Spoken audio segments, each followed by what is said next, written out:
اب اس کے بعد میرے محترم بزرگوں، اگلا جو سوال ہے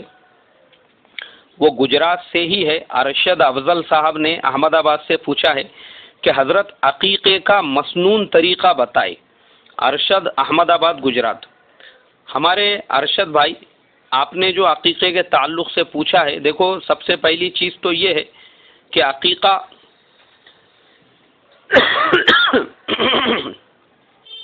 عقیقے کے تعلق سے اللہ کے پیارے نبی صلی اللہ علیہ وسلم کی بہت ساری احادیث ملتی ہے۔ حضرت عائشہ رضی اللہ تعالی عنہا سے مروی ہے کہ حضور صلی اللہ علیہ وسلم نے لڑکے کی طرف سے 2 اور لڑکی کی طرف سے 1 بکرا ذبح کرنے کا حکم فرمایا۔ یہ حدیث ہے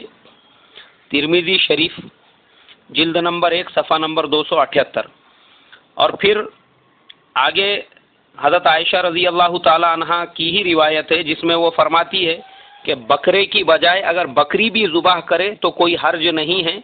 وہ بھی بکرے کے حکم میں ہی ہے۔ اب اس کے بارے میں ہمارے جو فقہا ہے ان کی رائے یہ ہے، امام مالک، امام شافعی اور امام احمد ابن حنبل کے نزدیک عقیقہ سنت ہے، لیکن ہمارے امام صاحب کے نزدیک مباح ہے، مگر امام طحاوی رحمۃ اللہ علیہ اس کو مستحب کہتے ہیں۔ اسی وجہ سے عقیقہ جو ہے وہ ہمارے امام صاحب کے نزدیک بھی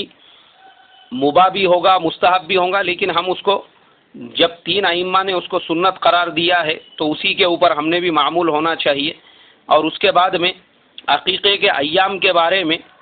کہ عقیقہ کس دن کرے، اس کے تعلق سے لکھا ہے کہ 7ویں دن عقیقہ کرنا، نام رکھنا، بال منڈانا اور بال کے ہم وزن چاندی صدقہ کرنا یہ بھی سنت ہے، اس لیے کہ اللہ کے نبی صلی اللہ علیہ وسلم نے حضرت حسن رضی اللہ تعالیٰ عنہ اور حضرت حسین کے ساتھ ایسا ہی کیا تھا۔ عقیقہ دن کے وقت کرنا بہتر ہے، اگر بچے کی پیدائش رات میں ہوئی تو صبح سے 7ویں صبح کو عقیقہ کرے، اگر دن میں پیدائش ہوئی تو جس دن اس کو پیدائش ہوئی ہے اس کو چھوڑ کر دوسرے دن سے 7واں دن شمار کرے۔ عقیقے کی قربانی طلوع آفتاب کے بعد مستحب ہے، اور یہ بھی مستحب ہے کہ 7ویں دن ہی نام رکھا جائے اور بال بھی بچے کے مونڈے جائے۔ اسی طریقے سے اگر 7ویں دن اگر آپ عقیقہ نہیں کر سکے تو پھر 14ویں دن یا 21ویں دن کریں۔ حضرت عائشہ سے مروی ہے اگر 7ویں دن سے پہلے کر لے جب بھی درست ہے، اور شوافع اور حنابلہ کے نزدیک اگر مسنون وقت میں عقیقہ نہ کر پایا تو جب بھی عقیقہ کرنا چاہے وہ کر سکتا ہے، لیکن امام مالک کے نزدیک 21ویں دن کے بعد عقیقہ درست نہیں ہے۔ عقیقے کا جو گوشت ہے، عقیقے کے گوشت کی دعوت کرنا بھی درست ہے، مطلب آپ اس کا بریانی کھانا وغیرہ پکا کے بھی دوست احباب کو کھلا سکتے ہیں اور آپ بھی کھا سکتے ہیں، اس لیے کہ ہمارے ہندوستان میں یہ بات مشہور ہے کہ جن بچوں کا عقیقہ ہو رہا ہے ماں باپ اس کا گوشت نہیں کھا سکتے، یہ بالکل غلط بات ہے، ماں باپ بھی کھا سکتے ہیں، یا کچا گوشت بھی آپ اپنے رشتہ داروں میں تقسیم کر سکتے ہیں، لیکن امام مالک نے اس بات کو بہتر قرار دیا ہے کہ گوشت تقسیم کر دیا جائے، اور دعوت ان کے نزدیک مکروہ ہے۔ حضرت عائشہ کی ایک روایت میں ہے کہ ہڈیاں نہ توڑی جائے، چنانچہ بہتر یہ ہے کہ ہر عضو کو پورا پورا پکا لیا جائے۔ تو یہ تمام چیزیں عقیقے کے تعلق سے ہے، اور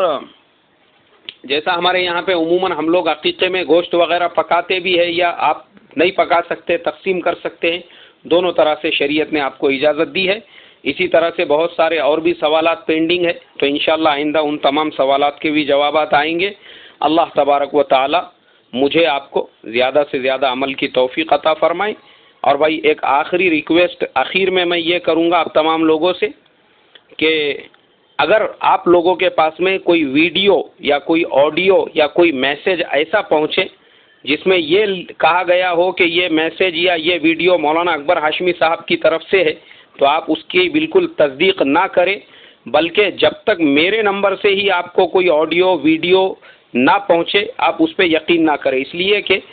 میں اپنے نمبر سے خود لوگوں کو پرسنلی میسج بھیجتا ہوں۔ مجھے پتہ چلا ہے کہ ملک کے حالات پر کسی نے ایک میسج لکھ کے میرے نام سے کچھ لوگوں تک پہنچایا ہے، جو میرا میسج بالکل نہیں ہے، آپ اس کا بالکل یقین نہ کریں جب تک کہ وہ میسج میرے طرف سے آتھورائز نہ آئے۔ اور میں آپ کو بتاتا ہوں آتھورائز میسج کی نشانی یہ ہے، اگر وہ وائس یا ویڈیو ہوگا تو وہ میرے